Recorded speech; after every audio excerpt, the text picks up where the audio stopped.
What's up, y'all? It's Jay Thunder. And AJ Radix. And we are the PWX AWA Tag Team Champions, Extreme Thunder. And you're listening to the Smack Raw Podcast, baby.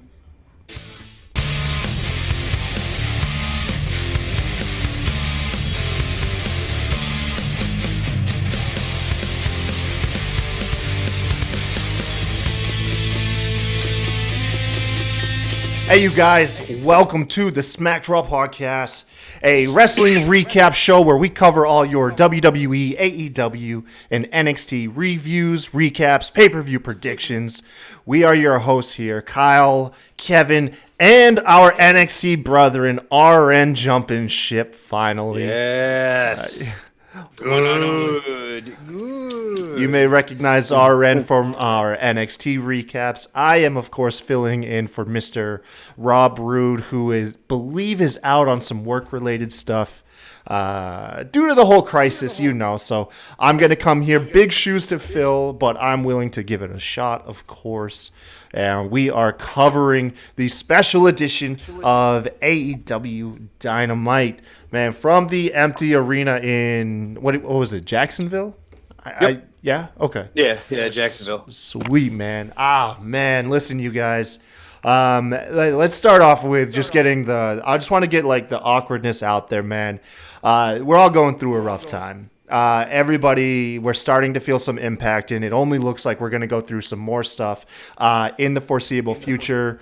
But like AEW showed up to entertain us tonight, so are we still here to try and provide you guys some form of entertainment, because we know there are some people out there that rely on these podcasts to help and escape from the BS of everyday life, man. So if you're here with us, thank you very much, and we'll do our best to go ahead and provide you with a great show, which shouldn't be that hard because AEW crushed it, in my opinion. Holy cow, man. Kev, you got to be kind of hurting, though. I'm not going to lie. Yeah, that kind of sucks. But, like, given the whole situation, I get it, you know, but God, I missed a banger. And, like, I mean, they rescheduled the show, so I'm still going to be able to go see him live with the tickets that I have. So it is what it is. Who knows? Maybe that show will be better, you know. But good God, I mean, it was, yeah. So if you guys, that sucks. If you guys aren't picking up on it, Kevin was supposed to be live in Rochester, New York, or wherever it was going to be held in. Yeah, Rochester. To see the show, and unfortunately, they moved it, and Kev, you missed one of Dynamite's best episodes of TV.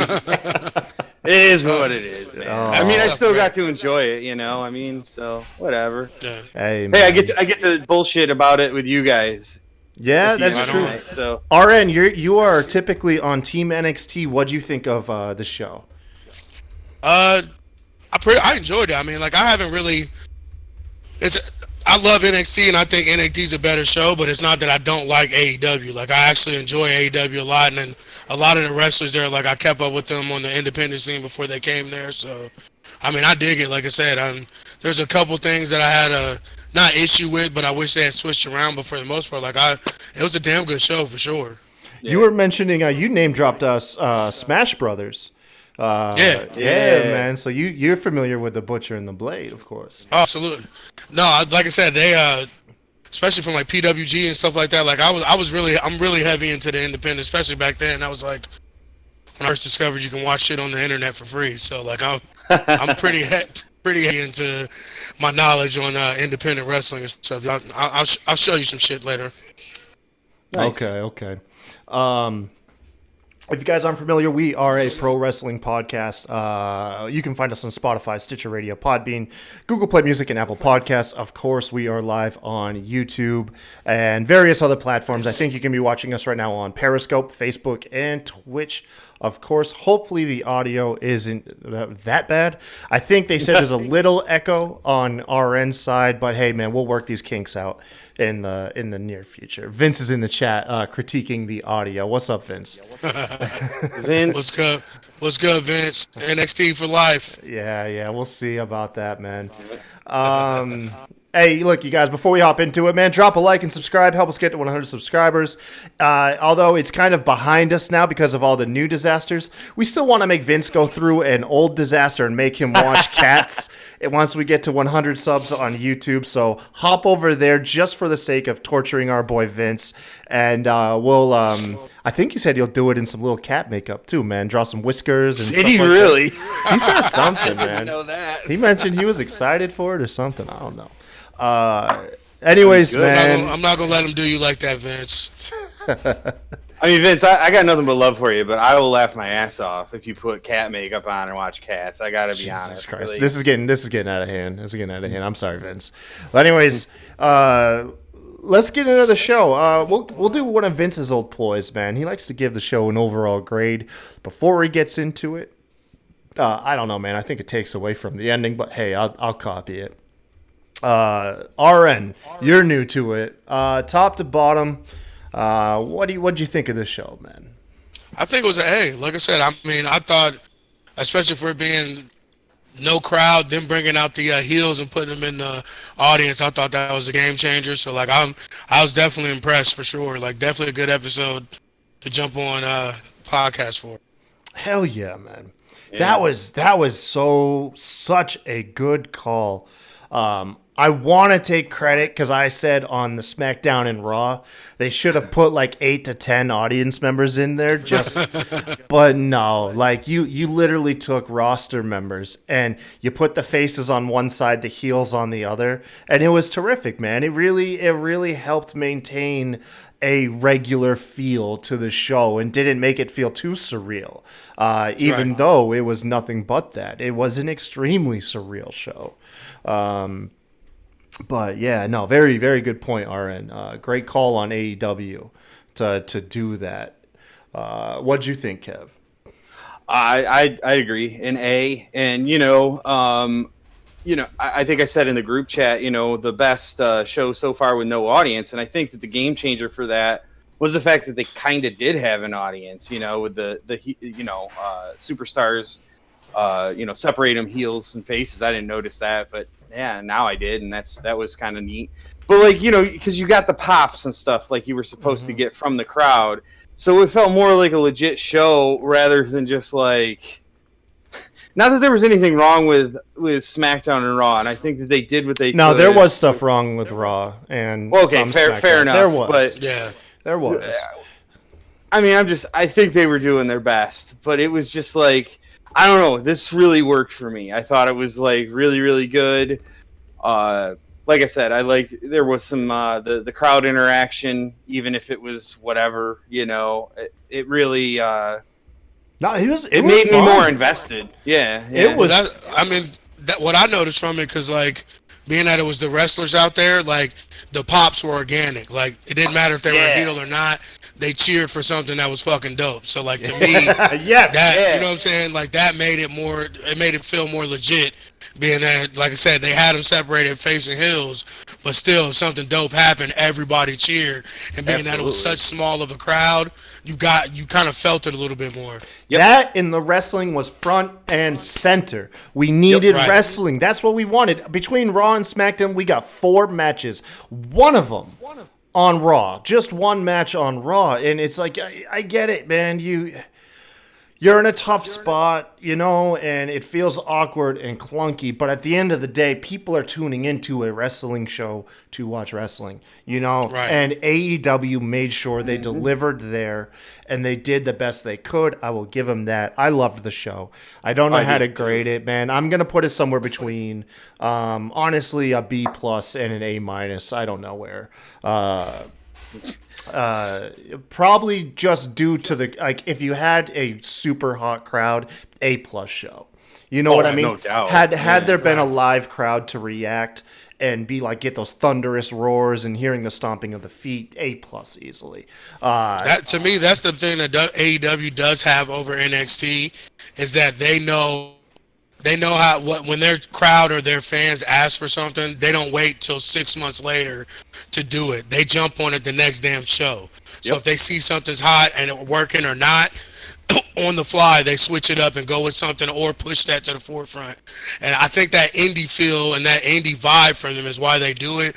And to me, that's what they do better than NXT. Even though NXT is supposed to be that, but it's still a WWE covered indie. It's not an actual indie feel like AEW feels. Yeah, and I feel like WWE right now, we can't. I don't think it's fair.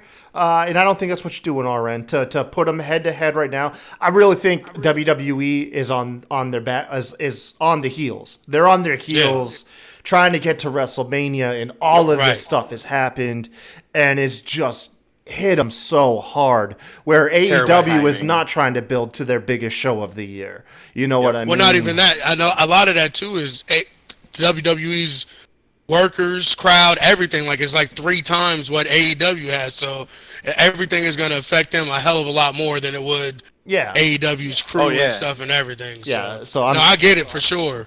Yeah, throughout tonight's show, there probably will be comparisons to WWE because of the empty shows, but I'm going to put it out there right now. I'm not trying to take shots at them because, honestly, both teams are, in their own way, showing up to try and entertain us. They could have sent everybody home, called it quits like a lot of the other parts of the nation are doing right now. No, they're both still showing up for us. At least I'd like to think it's for us.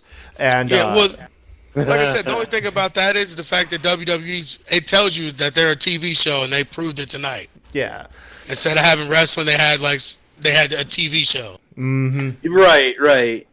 I haven't caught the NXT, but from what Vince was dropping in the group chat, he said they spent the hour on DIY. Yeah. Why? Well, before we spend any more time, because we've spent 11 minutes just hyping what we thought of the show, let's get into it. Let's go. So we drop in, and it's just Cody alone in the ring. Lights solely on him. You can't see the arena to him. There's nothing. It's very somber, very reflective on how maybe a lot of us have been feeling as of late. And kind of walking into it was a big bummer. But through Cody's promo saying, like, you know, he wants us to feel the electricity that he feels, instantly gave me chills.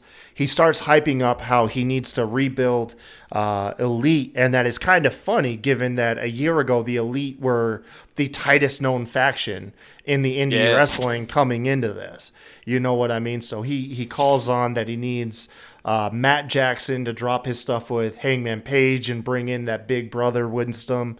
He needs Hangman Page to step up, you know, and Kenny Omega. Him and Kenny need to stop vying for who's the best wrestler on the world, you know, and they really need to come in and form unity, not only for their battle against Inner Circle, but they tie it in for obviously what's going on currently in the real world, you know, and it was very, very touching. One by one, Matt Jackson comes out, gives his piece on it. Kenny Omega comes out. They both, you know, request like, hey, Hangman, we need you to be with us. Hangman, not in the ring with them, gives them a silent nod within a tip of his glass. And at that point, who was it that kicked off the show? I think it was Kenny. Kenny on the mic says, you know, set the pyro off. Set the pyro, kick on the lights, hit the music, and dude, when everything went and the pyro was going off, I popped in my living room. Like, I literally shouted, hell yes, I've been wanting just fucking go forward, man. I thought for sure that, like, they were just hiding the fact that they had, like, a full house. The way that he cut that promo, I was like, well, the lights like they said, screw Corona, on. like screw the national, like CDC. Yeah, I mean, I was just like, holy shit, they're just like, the lights are going to come on and people are just going to go nuts, you know? I mean, obviously that didn't happen, but that's how good that promo was. I think people did go nuts at home, though. I would like to think that anybody that's a wrestling fan that was hanging on there, like, jumped, man. Because I jumped. Oh, so did I. For my money, Cody is the best promo in the world right now. Dude can tell a story, man. He's really good. He's really good. Nobody, like, I'm watching NXT. I'm watching both. Like, he makes me feel something every time I watch one of his promos.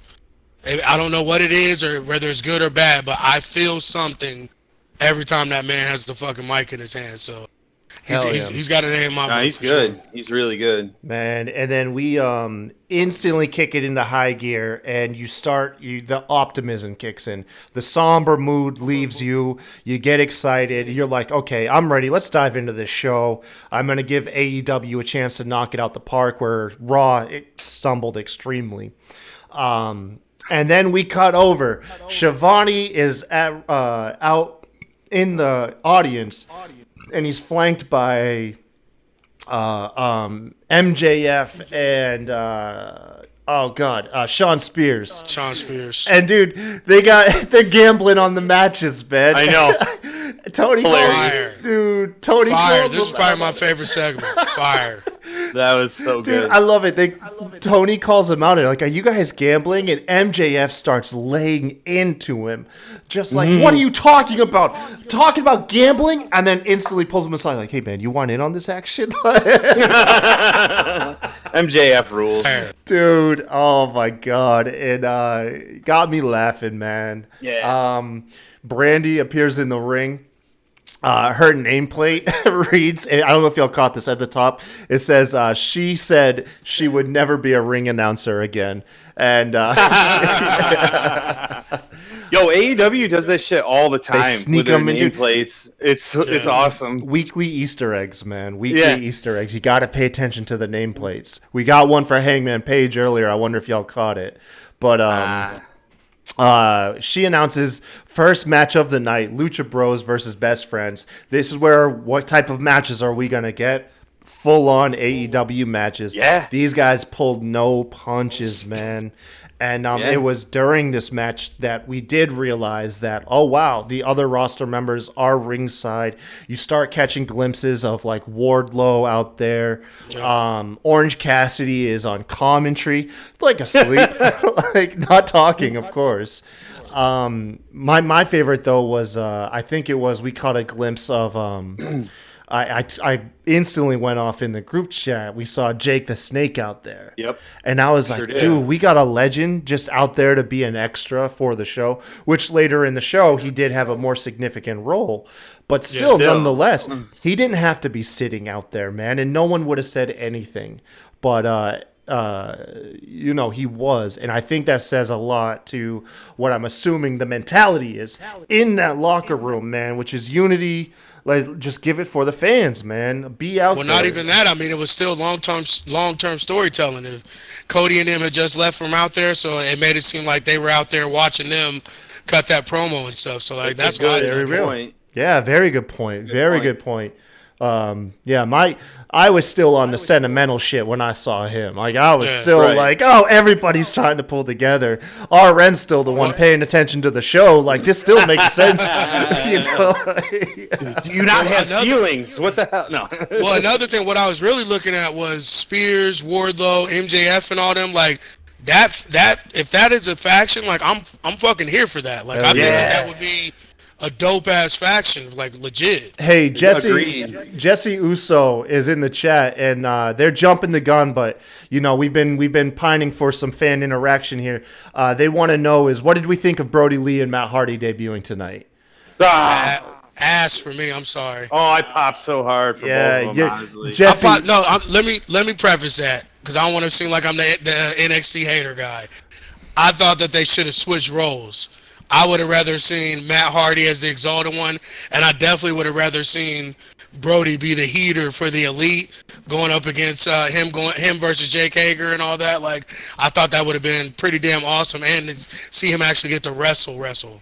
Yeah, Jesse, thank you for the question. I pop for both. We'll get into it more once we get to the segments, but you got 2 thumbs up from me, you got 2 thumbs up from Kev, and then you got like a sideway thumb from RN here in the middle. No, it was 2 thumbs up for the debuts though. Like, they were both shocking. Like, pretty much Matt Hardy won in a debut for sure. Yeah, Matt Hardy was great. Vince is in the chat now.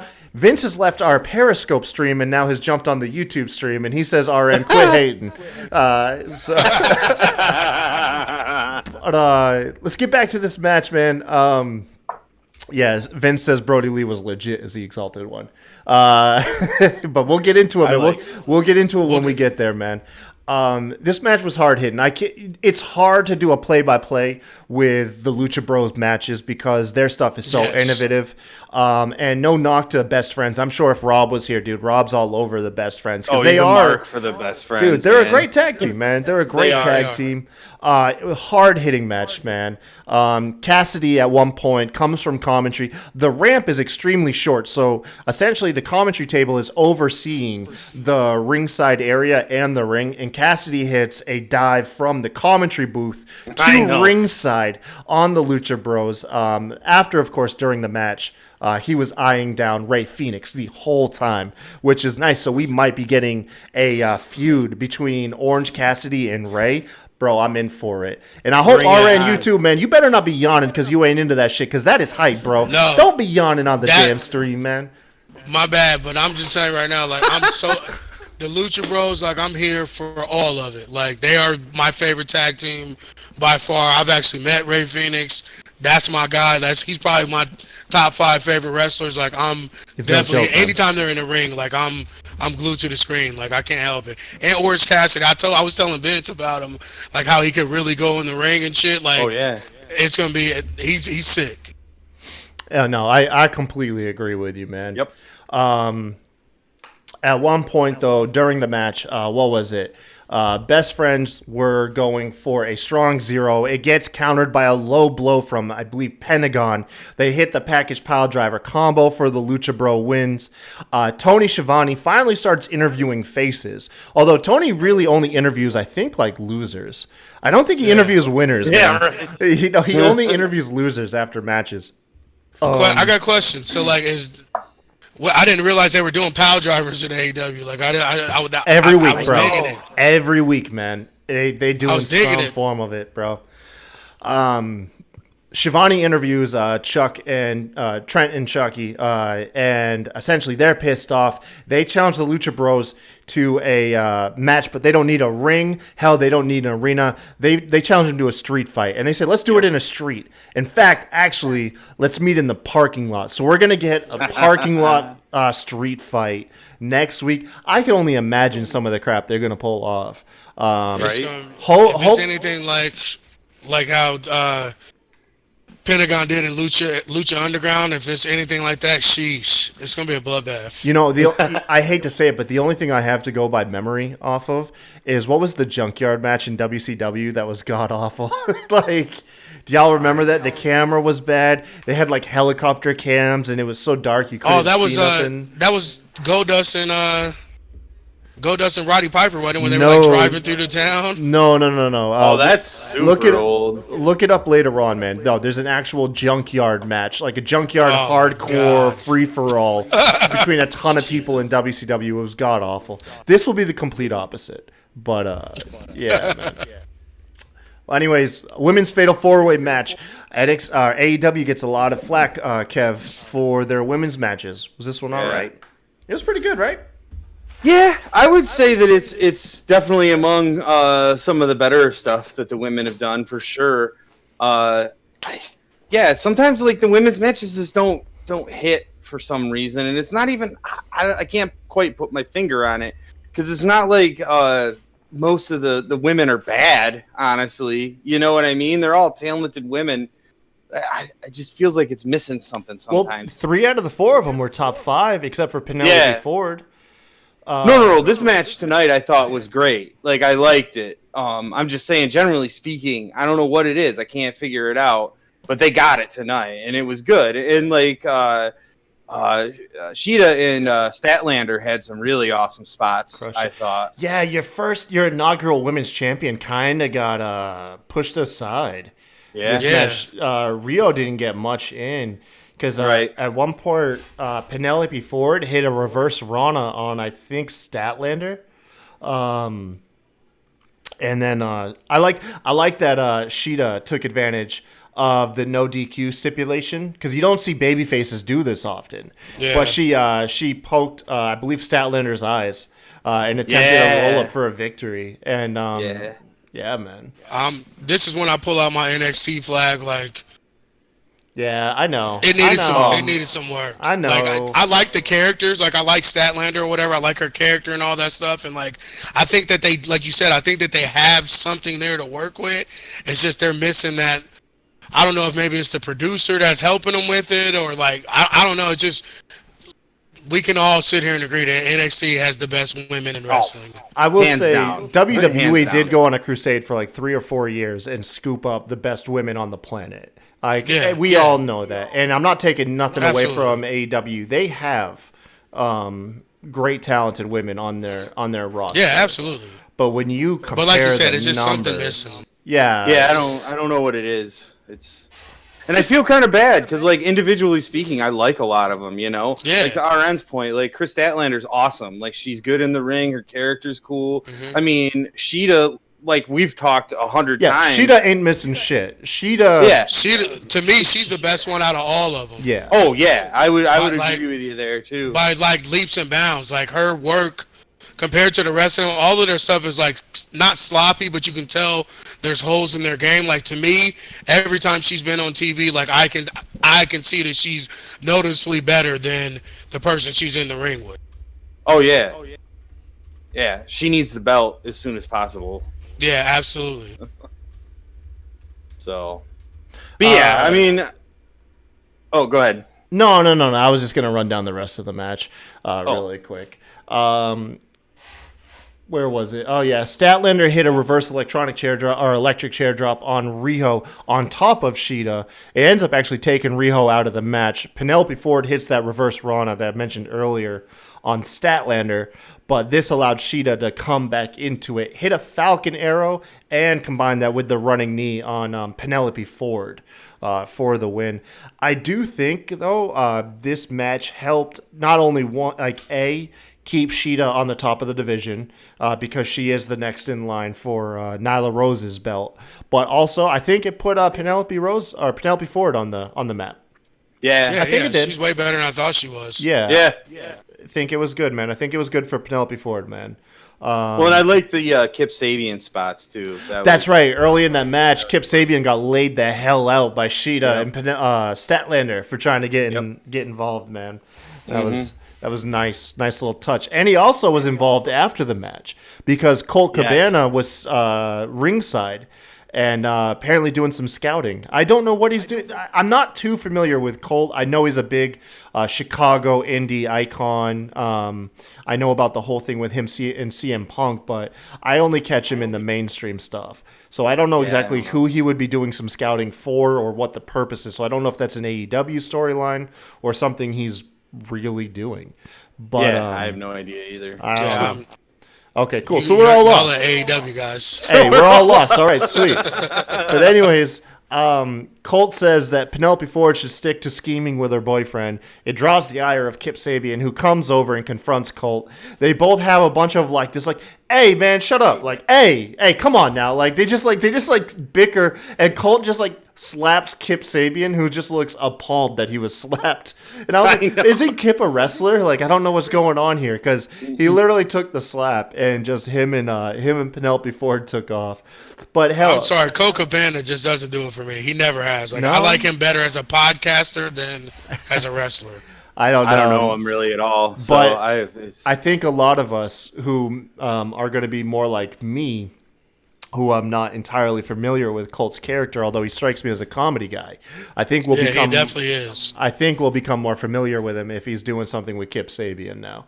If you're in the chat, feel free to drop some knowledge on me on Colt Cabana and why I need to be paying attention. Vince, I know you're lurking. You're a Chicago guy. Go ahead, man. Give me something to go off of here. He's got a dope podcast. Give him that. Yeah.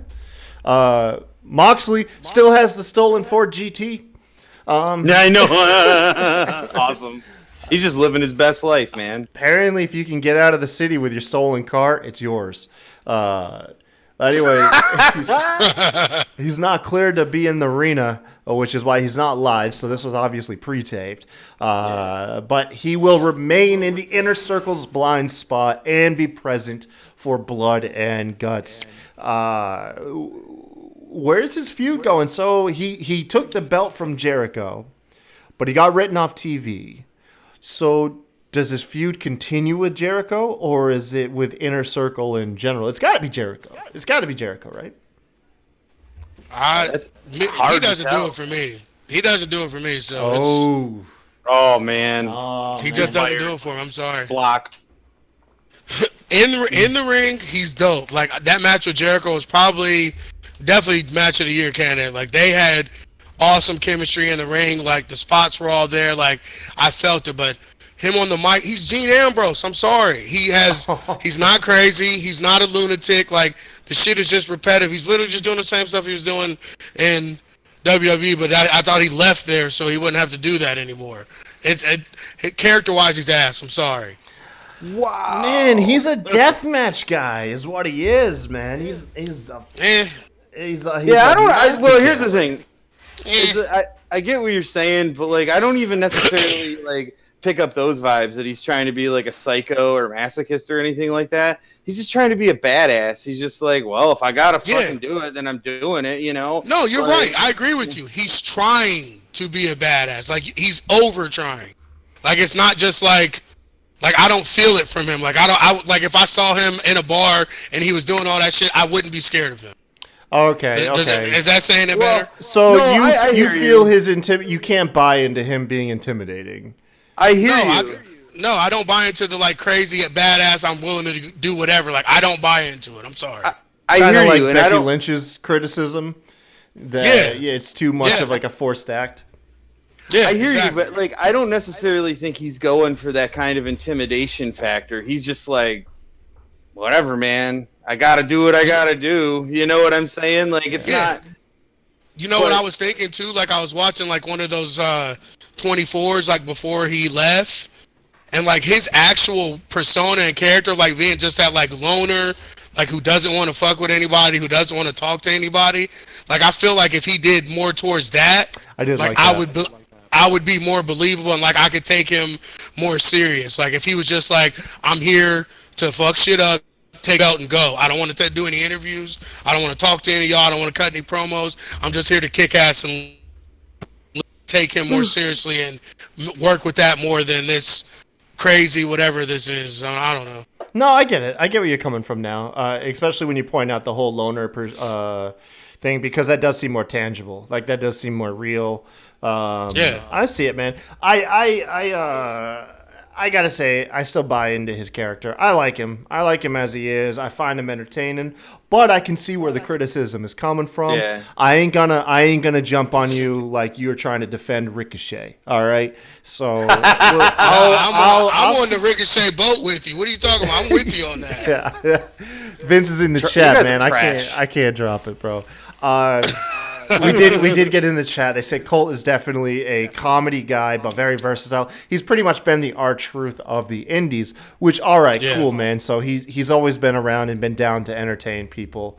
So that's awesome. Watch some of the CM Punk matches he did. Him and CM Punk matches like back in the like mid to early 2000s. Like he can go in the ring if he has to. I don't know about now, but back then he could for sure. All right. Well, without from going from RN shitting on Moxley to RM shitting on Butcher and Blade, let's see if we can win RN back over here. Butcher and Blade to take on Jurassic Express, the team of Luchasaurus and Jungle Boy. We don't have Marco Stunt, which I'm sure once again if Rob was here, he's popping in spirit right now. Jungle Boy. Early in the match, caught doing a over-the-top rope dive. He's tossed into the heels. They further heckle him. Jungle Boy had some awkward spots in this match because they carried him over to drop him on the apron, and before they drop him, he kind of like just threw his head into the apron like he was prepared for the spot before it happened, and then they dropped him a second time.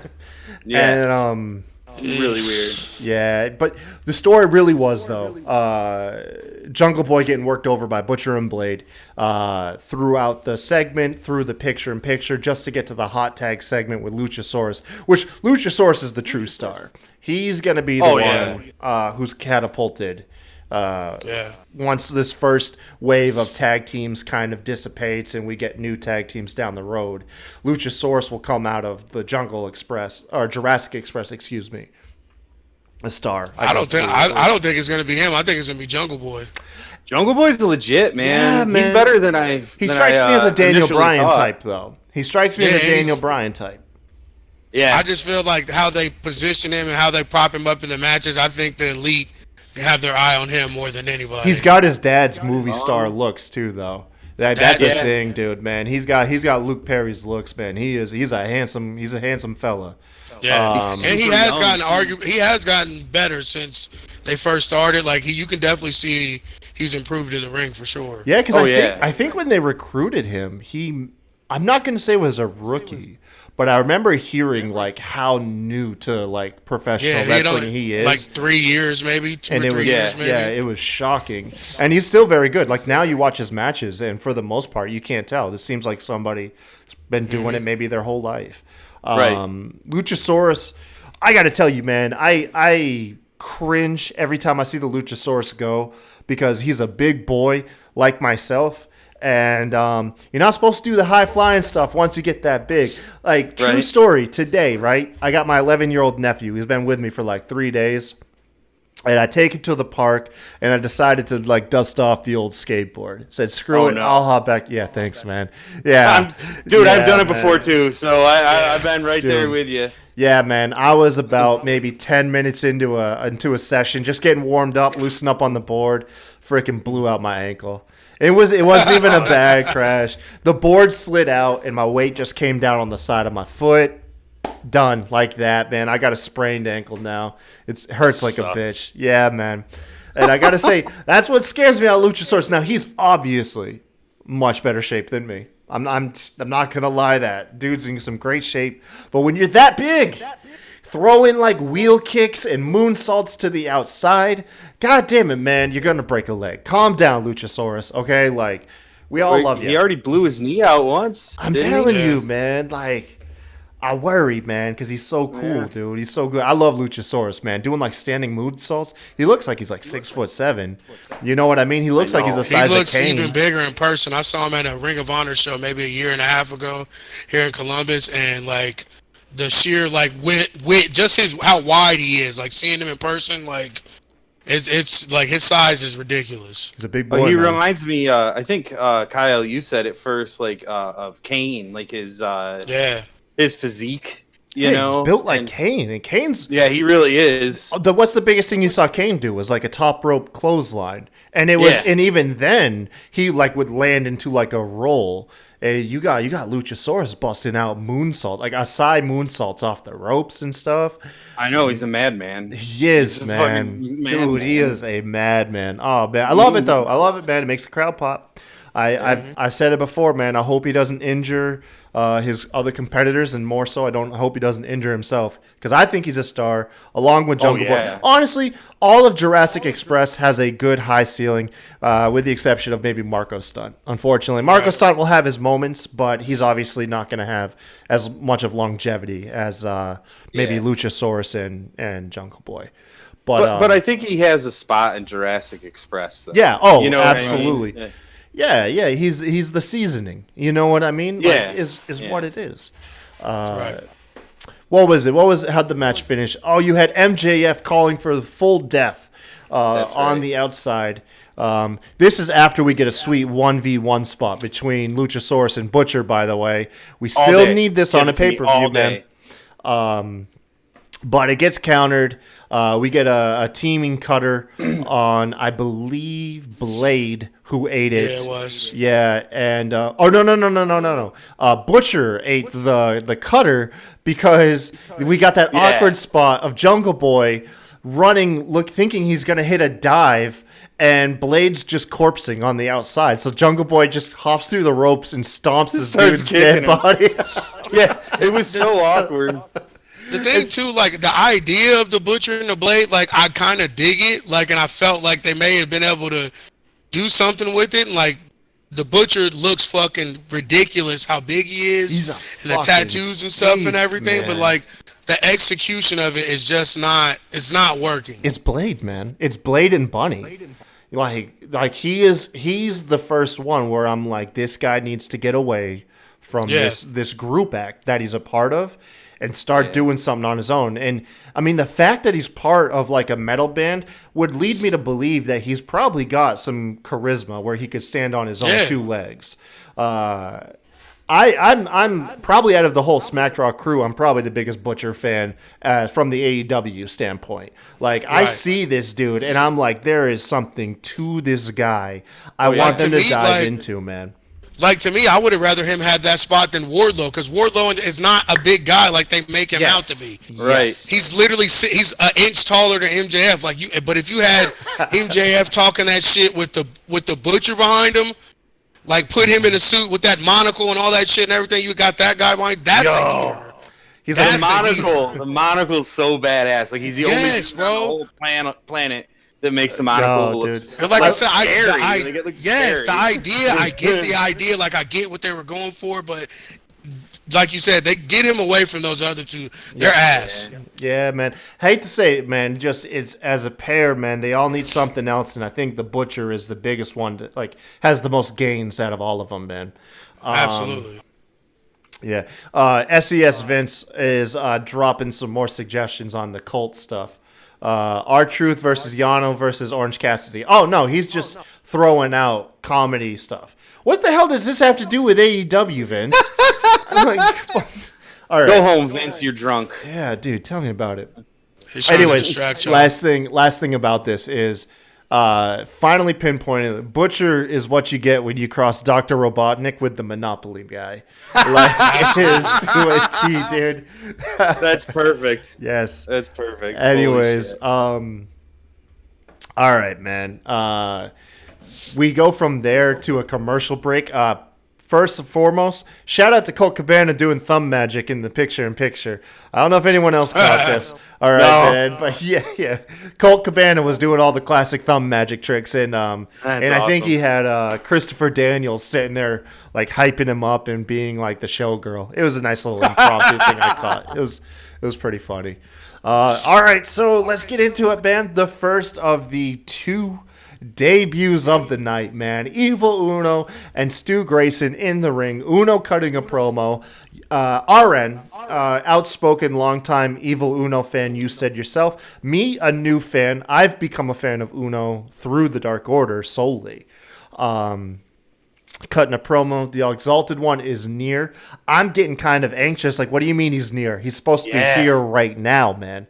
Yeah. Christopher Daniels interrupts, says it's all a big waste of time. And then we get the promo. Dude, for one, before we get into whether or not you are happy with the result of this, expert touch to have the Exalted One hooded, masked voice cutting a promo like it was going to be dragged out, only halfway through the promo to just pull it all back and then be the hood and stuff made me think it was Matt Hardy from the get-go. Like, the second I saw that 7-foot tall beast, I was like, yeah, that's Brody Lee. I was like, there's Luke Harper, man. Like, because I could tell by the physique alone. But it was cool, man, because the way they made it look was they did kind of look like they were going to drag it out. And then halfway through the promo, man, they just gave it away. They pulled back the masked voice, everything. It was kind of like the Masked Singer without that long damn, like, Who song that they play at the end of every fucking episode. They just gave it to you right then and there, and it was a nice touch. It was really good touch to the whole story too, because they've been teasing it for so long, and with that Christopher Daniels stuff that went down at Revolution and stuff, like they couldn't tease it any longer. You know, I mean, it was time. And it was perfect. They really nailed the reveal. Now, regardless of who you feel should have been. I think they nailed it. And player Uno's promo and everything. Like, to me, he's one of the best promo guys in the business. Like, and I definitely don't think he gets enough credit for how good he is on the mic, for sure. Brody Lee dropped a nuke. By the way, I don't know if y'all heard this, but cutting a promo on Christopher Daniels, he said, "You're not the first out of touch old man that doesn't understand me." Woo, boy! Oh, I definitely caught that, man. Yeah. I popped. That was man. That was great. So you guys in the chat, if you get a chance, man, how'd y'all feel about the reveal, dude? No, y'all go ahead now. Y'all go ahead while I type. The thing that I had about it is I wish it would have been Matt Hardy for sure. Because, like I said, I would have much rather seen Brody actually be in a wrestling angle and actually get to wrestle.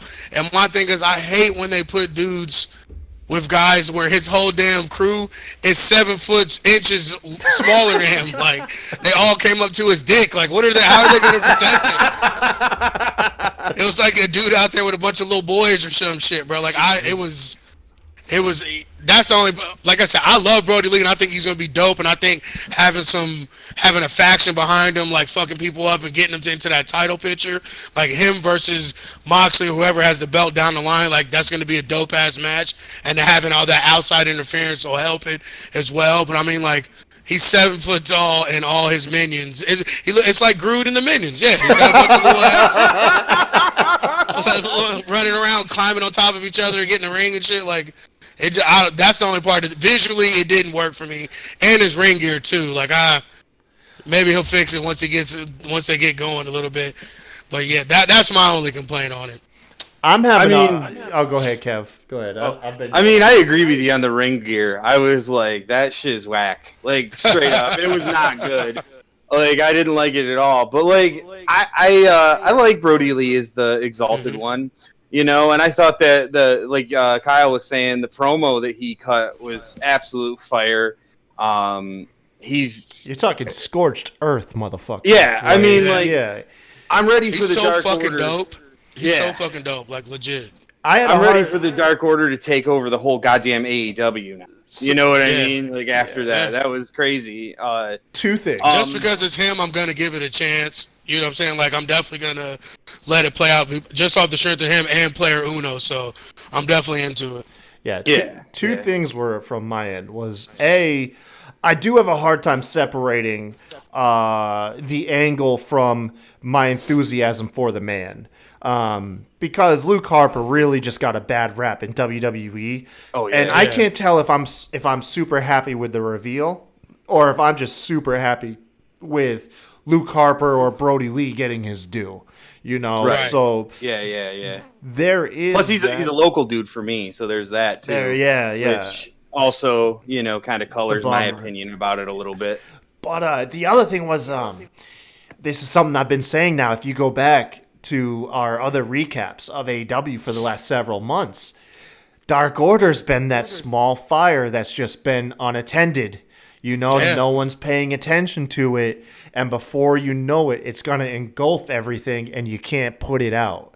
And my thing is too, Luke doesn't have to do anything but get in the ring.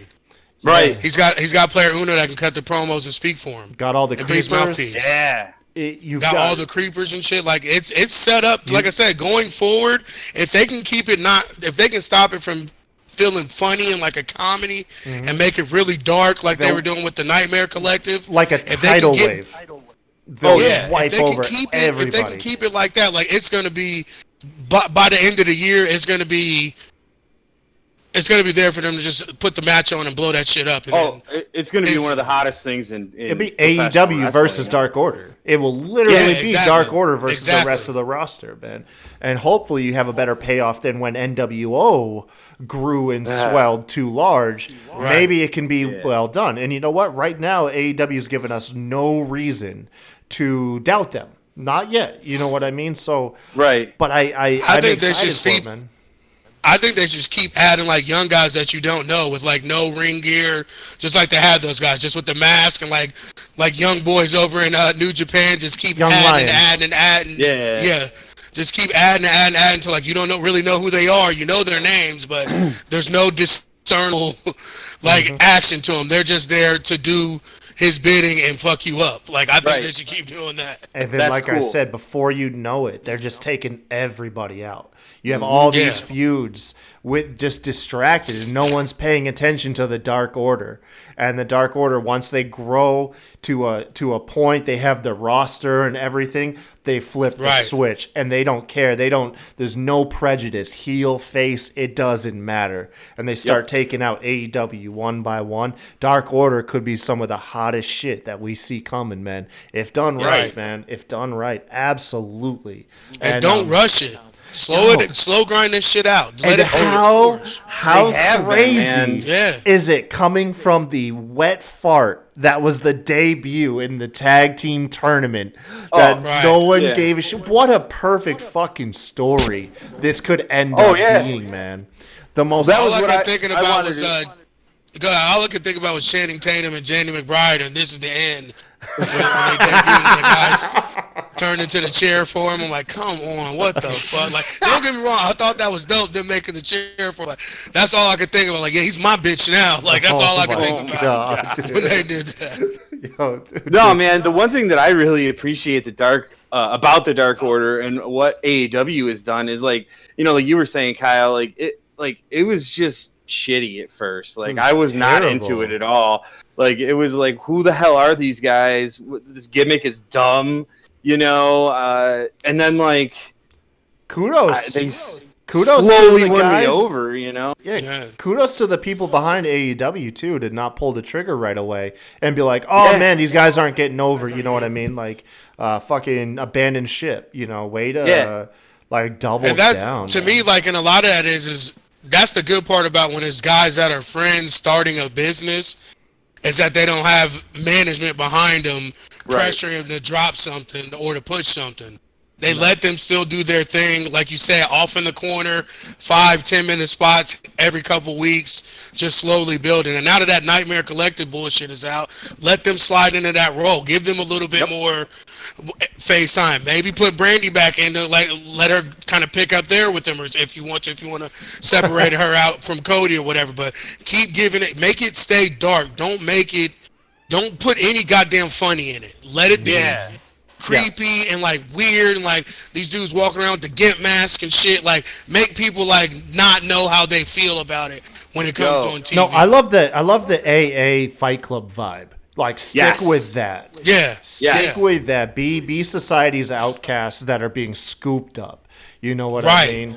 Right. Like you said, even Butcher, like, cut him off and let them like pick him up or something like that. Just slowly start adding pieces here or there to, like you said, you realize there's 8 to 9 people in the damn stable out of nowhere. Yeah. Mm-hmm. What about you know, adding somebody like Awesome Kong? Like, if you wanted a female to get a woman, that's what I said. Swallow up the whole.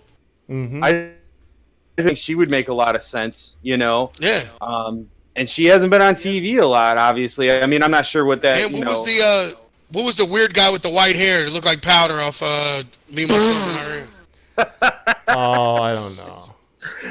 Luther? Was that his name? Luther or something? Yeah, like, Luther swallow Reigns. that whole shit up swallow it all into that. Just make him a Put all of creeper. them there. Have that. Yeah, have that weird dude in the corner. Fucking And shit, go like, grab that dumpster fire Ricochet. Throw a fucking mask give him a on mouthpiece, him. let Uno talk for him. Yeah, man. There you go. Have that dumpster fire. You don't even know it's him Listen until to you this see the guy. 630. Okay, and you're like, wait, where have I seen that tattoo from? Make him one of them gimps. Yeah, man. Let player Uno sit on his back. Jesus Christ. You guys are terrible. Fucking haters. Anyways, okay, so we just dumped 15 minutes into the Dark Order. Hopefully that means something. You know what I mean? So Right. Yeah. let's keep it No, rolling, they're awesome. dude. Let's keep it rolling, dude. No, I want to talk more. No, I'm just kidding. Let's just turn this whole thing into a fantasy booking for Dark Order. Yeah, we're no longer a wrestling podcast. We're a Dark Order podcast. Jesus, so. we went to the website. Anyways, Dark okay. Fucking hell. Jake the Snake and Lance Archer are ringside, man. Jake also pissed. Another fire that's being unattended to, slowly smoldering in the corner of the room, being ignored by Cody, essentially claiming he just got spit in the face. By the way, I can't deliver the type of promo that Jake the Snake did, but dude, that dude's world class. You can give him 30 seconds and a microphone, and That's it's it. some of the best shit you've ever heard, man. There's a reason why promos the that best he's wrestlers in the world say that their inspiration is Jake the Snake. Like, that old motherfucker, like, I don't know what it is, like, he creeps me out, but I still want to watch, and it's like, like, you know what I'm saying? Like, he had me hooked. Like, Lance Archer's all right. Like, I've seen a lot of his stuff in Japan. He needed a mouthpiece, but I didn't even know Lance was there. I was too busy watching Jake. Right? Well, Jake pretty much claims that, Cody and the Elite started off the show crying, which was a nice touch. which was a very nice touch to have a heel take the piss out of the sincerity in the opening of the show and just give that dynamic, man. There's such a spectrum of just different characters on AEW that all fucking work, man. And we're greeted with a pre-tape segment of Lance Archer showing up to some backwoods wrestling promotion and just kills off essentially what looks like the entire Wyatt clan. Like, let's be honest here. This looked like the shit. Give those guys to the Dark Order. This looked like if you could create a Wyatt family, like a Wyatt family reunion. That was this wrestling ring of people. WFW. And yeah, dude, Lance Archer went in there and they said something like what? Like something or be killed. I can't remember. Like step up or be killed. But essentially Lance Archer, in a very dramatic, well shot, like broken universe. Maybe they called Matt Hardy for some of this shit. Probably. Style.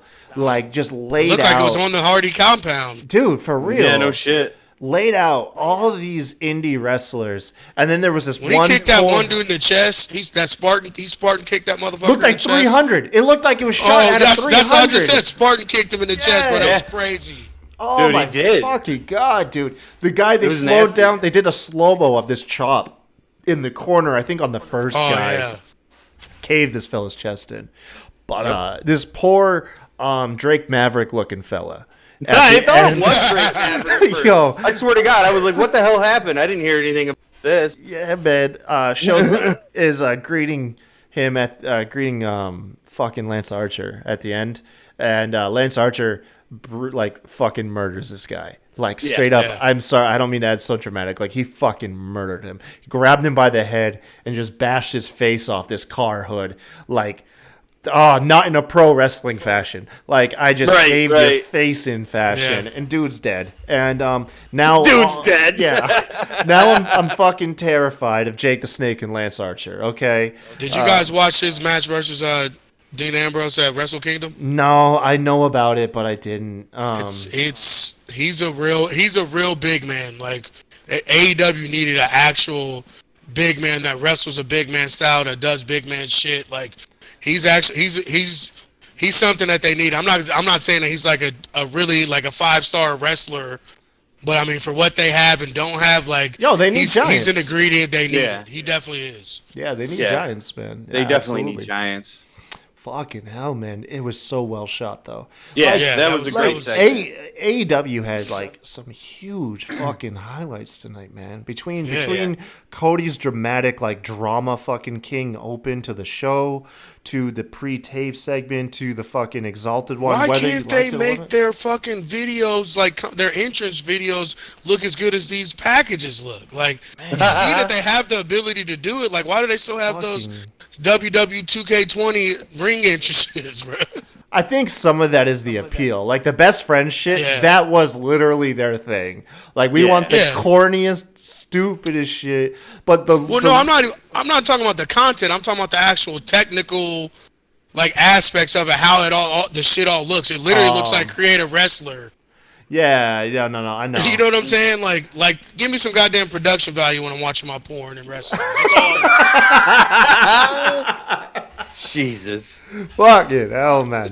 Oh my god, little dude. super bad shout out. My bad. I'm like, we're talking ourselves through this show, and like low key, empty arena or not, like tonight's show was fucking amazing. Yeah, it was fire ass show. Yeah, fire ass show. Bro, this shit's getting bumped up to like an A-, I think, from my end. Like, it definitely. It was definitely an A jumped for me. Yeah. Even as an NXT guy, this was an A show by far. Yeah. This may have been maybe the top show overall out of all of them all year, to be honest. It's hard, man. It's so difficult to say. What a goddamn night, man.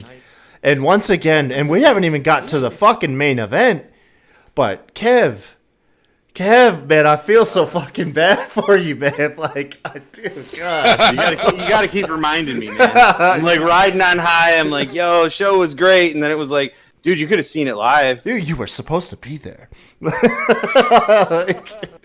Oh god. Yo, I was going to get some Rochester fare. I was gonna get some garbage plates, and then head right on over. It was going to be a Rochester night. It was going to be awesome. Dude, fuck goddamn coronavirus. Oh, Jesus, the ultimate heel.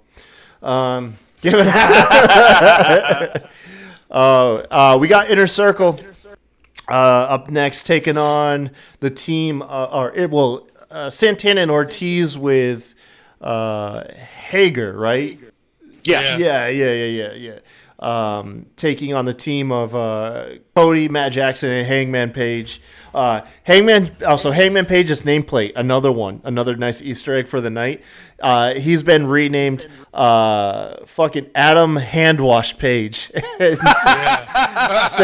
says he has been social distancing since November. Fucking mwah. Like, dude, AEW. Well, never fucking. I like changed, what they bro. did with the best friends too. Speaking of stuff like that, where they went to go give the hug, and then they just gave like the arm bump or whatever. Oh shit, I missed that. Yeah. Damn. Okay. Yeah. I got you now. And then the commentator was like, "Yo, they're practicing social distancing or whatever." So I thought that was pretty funny. That was fucking good. Jericho came out, and I was like, "Damn, we're not gonna get the audience singing along to Judas." Yo, That was so fucking dope. Sammy Guevara killed it. That was fire. Some fucking terrible karaoke, but it worked so well, dude. My favorite part is when he didn't seem like he knew the words, but he was just fucking singing anyway. I liked MJF critiquing him after he was done. He was like, "It was a little pitchy, man. It was a little pitchy." Pretty good, yeah. Oh my god, dude. Yeah, that was awesome. The match was great. I knew we were in for something special when I realized, I was like, dude, we have a half hour of this main event. Like, we legit got 30 minutes. It was a sweet damn match. It was cool to see Hager in the ring. I think this is his first weekly television match. On top of that, Hangman Page's story through the match is he is a team player, but he's not doling out high fives. You know what I mean? He's not there to celebrate with Cody and especially Matt Jackson. The people on the outside finally got a little interaction. I was wondering if the heels were going to play into any of the matches. And at one point, Cody threw Ortiz into MJF, so Wardlow grabs Cody by the throat. Arn Anderson appears and like slaps him with a clipboard. That was pretty much it. That was the spot. But I mean, there was still finally some play off of, you got feuds sitting just across the barricade, the whole night. The match finally culminated, though, with Matt and Hangman Page finally getting on the same page, going for the Meltzer driver. I do love, Chris Jericho on the fucking mic or on commentary saying he's no Undertaker and he's no Nick Jackson, referencing the tombstone style move they're trying to pull off. I think it was Hager got a hold of Hangman's legs, and then Matt Jackson, gets rolled up for the loss, giving Inner Circle at Blood and Guts next week the advantage, even though seemingly the Elite are a man down. After the match, we still got almost 10 minutes.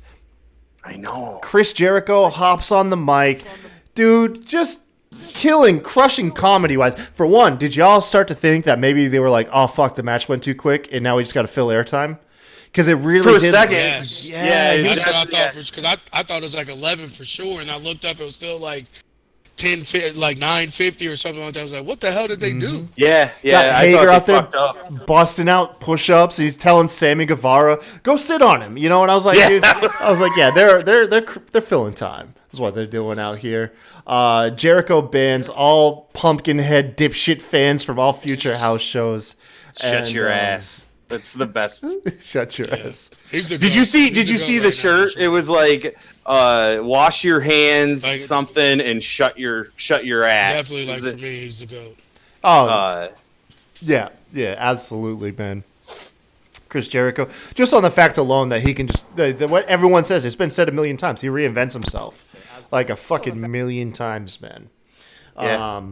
But anyways, through all of this, Jericho just rubbing the Elite's face in some humble pie, the whole time. We get a little bit of a buzz. You hear some like audible buzzing going on around, and out comes a fucking drone, which is not acknowledged by anybody. They just keep cutting the promo. I know, it was weird. Like, you can hear it buzzing and shit, like flying around. Yeah, I thought there were That's like what I technical difficulties or something at first, honestly. That's So when I it was knew it like- was Matt Hardy, though. When the drone came out, Dude, I knew with son- automatically it was Matt Hardy. I have just been talking to my wife. I was like, Matt Hardy doesn't have that 90-day compete clause or no compete clause because he finished his contract. I was like, technically he could show up tonight, but I was like, he's not gonna because Brody Lee is. And fuck if I didn't have my face rubbed in it, dude. Oh my god, man! Yeah, Matt Hardy showing up. Oh, by the way, just on a fucking huge minor note, I'm a much bigger fan of the red streak than the blonde streak. Absolutely. Fuck, dude. Looks way better. Yes. Broken Matt Hardy arrived in the arena. You hear the piano. Before they revealed him, you hear the piano playing. It cuts into like the Broken Universe vibe between like just the piano, the dramatic cut, the just dark everywhere, single spotlight on Matt Hardy just on like a balcony, fucking signaling delete. Oh my god, dude. Yeah, That it was so awesome. good. So good. So Matt Hardy is now officially AEW. Of course, we all saw this coming, but he's made his appearance tonight, and I couldn't be more excited, man. He's going to be at Blood and Guts next week. Matt Hardy will be there. And surprisingly, we haven't taken any shots at WWE, but this will be my one and sole one. Dude, NXT is going to get crushed in the ratings next week. Oh, hell yeah. Fucking stomped, dude. And I don't mean it. If there even is an NXT. If there is it's- one. yeah.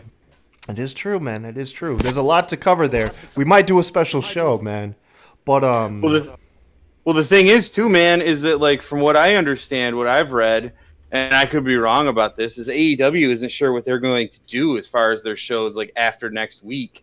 Yeah. So next week could be the last AEW show for a JR while. said that on the commentary. Oh, did he? said that- I didn't. Yeah, he said this could be our last AEW show for a while, so let's make it counter. He said that like halfway through. It might have been through the main event where he said that. yeah. I know they definitely brought it up that they don't after next week. Yeah, there's no. It'd no be like a concrete season plan. finale, though. You know what I mean? Yeah. Oh hell yeah! It It'd be looked a hell like of a a season finale too. Yeah. Which All right, can we getting into this now or what? What's up? what you mean? The Matt Hardy, it doesn't fit for me. Like I Oh don't, yeah, I mean, yeah. Let's tie it in. Yeah. It doesn't fit for me. Like, don't get me wrong, I'm hyped for it. Like, and I fuck with the broken Matt Hardy. Like, that was like, I feel like that was one of the biggest balls that WWE ever dropped, was not picking up and letting him run with that. Like, He was the hottest that was thing so coming out of damn- 2016. Like Literally, 2016 was the year of Matt Hardy. Right into WrestleMania. They should have let them bust that shit out right at WrestleMania and kept it going. Like, I get it, but like, how does that fit in with the elite and the inner circle and all that? Like, to me, I this is what I was saying earlier. Like, I think he should have swapped. I think Matt Hardy should have been the exalted one, and I would have loved to see Brody Lee out there wrestling with the elite and all them, because he's on their level. He would have been more in terrifying. ring-wise. He would have been Yeah, more and like terrifying. them having their own heater to go against Jake, like Yeah. that shit would have been amazing to me. Like, but like I said, I'm not shitting on the debut. Like, we all knew it was coming, and he's gonna actually. He is one of the most creative minds in wrestling. Oh, yeah. match wise and character wise and all that shit too. So he's gonna. To me, I think he's gonna do more for them backstage and like as a producer than he's gonna do in a ring or whatever angle he's coming out. I think him being, like you said, working on like, because I don't care what nobody say, he shot that shit for Lance Archer. Then that was on the Hardy combo. That had to have been. Until somebody shows me something different, like there's no way he had to. That felt so much like that broken shit, like just the tone of the video and everything. Like, he had to have shot that. To me, I think that's where you're going to see maybe he his could real shoot. impact on the show. I wonder if Matt Hardy could shoot like a B-level horror movie, like Oh, sure. full-length feature. I Yeah, bet hell that shit yeah. would be cool. I'm sure man. he could. Well, Be that's like- what him be and like Jeremy Borash, that's what they said the whole part of the broken stuff was from, was that they were planning on they wanted to do like short films or whatever from it. That's Yeah. kind of where it all stemmed from. Oh no shit, that's cool. Yeah, watch him be like the next Rob Zombie, like just graduates no to shit. fucking horror dictator. or director, excuse me. Like I said, other than that, I just don't know how it fits in with the elite and the inner circle storyline. But I mean, we'll see what happens. Now, Yeah. oh, go I ahead. hear you. I hear you, and I'm not sure if I'm totally sold on that either. But they did kind of put the groundwork in for that through some of the being the elite stuff. Yeah, I seen that. I seen because- was it an Instagram post with them with the Hardy Boys? Yeah. Was it like last week or was that this week or last week? I don't It's been remember over exactly the course when of it a couple was. weeks. Yeah. But like he invited like the Young Bucks onto the Hardy compound and shit like that. So like I think it makes sense kayfabe wise because of those things. But I hear you. I don't know if it's like the best pairing in the world. You know, And he's not that good in the ring anymore. Let's just be honest. Let's just put Well, that out there. with Call his a spade a style. spade. Yeah. Yeah, And compared to all the guys he's in the ring with, I think Matt Hardy has such a mind for the business that, and then also pairing with, obviously AEW is run by wrestlers. Yeah. I think we'll get the best out of him than anywhere else in the world. I don't doubt that at all. Like yeah. legit. Like I said, I think his impact is going to be on the talent themselves, like as a producer and as a director for the vignettes and stuff like that. I think you're going to see a bump in production value moving forward compared to what it has been. So even Plus, if it I mean- is for like Matt himself or Yeah. for the people around him, like you said, he'll have an impact. Like there'll be a ripple effect of just fucking good shit happening in AEW now that Matt Hardy's there. So Yeah, I and have I a lot mean- of optimism. He could be a legit leader in the locker room too, beyond just this doing the direction and production and all that sort of thing. Like he's probably been in the business longer than anybody that's in AEW right now. Longer than some of them been alive. Him and Jeff debuted in like fucking Yeah. 97 as No, I enhancement know, talent man. I in remember watching them in WWF. high school, for Christ's sake. Yeah. So, Fucking nuts. but I mean, I there's not very many guys in AEW that have been like just around the business for that long outside of like Chris Jericho. You know what I mean? All right. Well, you know what we could do is we're going to save some of this for a special episode because, obviously with a lack of wrestling, we're going to have some stuff to shoot to help fill some of the void. And, Matt Hardy, Brody Lee, fantasy booking, all this stuff to come here in the future of the SmackDraw podcast. But for now, you guys, thank you for joining us. That is our show. Make sure to follow us on Twitter at SmackDrawPod, myself at The Kai Tai Show, Kevin at KevinCrazy316. That is crazy with a K. And then, of course, RN, you are Mr. 8984, right? Yes, sir. Yeah, follow RN, and then RN, what's the YouTube channel for you and your boy? Mean Jelly Bean. Yeah, hit them up on that, man. Nice. Funny shit. Come over to the Facebook Yes. side of things. Bro, they got me laughing on a daily Great basis. memes. Great yes, memes, man. I love them. But We actually hit 100 million people on our meme page this week. Oh, congratulations, man. That's awesome. we just over here trying to get the rub is all we're doing. Right? Right. But anyways, you guys, once again, thank you very much. Join us next time on the SmackDraw podcast. Of course, until then, you guys, you have a good one. Have a good one, guys. Peace.